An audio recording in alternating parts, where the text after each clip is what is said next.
নমস্কার বন্ধুরা, সবাইকে জানাই শুভ সন্ধ্যা।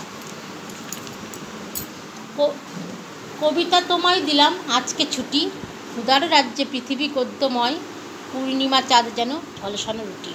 13ই মে কবি সুকান্ত ভট্টাচার্যের ৭৭তম প্রয়াণ দিবস, যা আমি জানাই বিনম্র শ্রদ্ধাঞ্জলি ও প্রণাম। 1947 সালে 13ই মে 21 বছর বয়সে তিনি মৃত্যুবরণ করেন।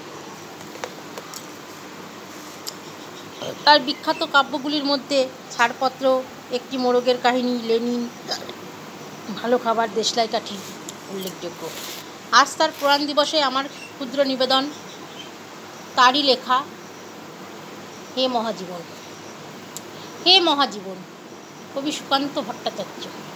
হে মহাজীবন, আর এ কাব্য নয়, এবার কঠোর গদ্য আনো, পদলালিত্য ঝংকার মুছে যাক, গদ্যের করা হাতুড়িকে আজ হানো। প্রয়োজন নেই কবিতার স্নিগ্ধতা, কবিতা তোমায় দিলাম আজকে ছুটি, ক্ষুধার রাজ্যে পৃথিবী গদ্যময়, পূর্ণিমা চাঁদ যেন ঝলসানো রুটি। ভালো লাগলে কমেন্টে জানাবেন। ধন্যবাদ।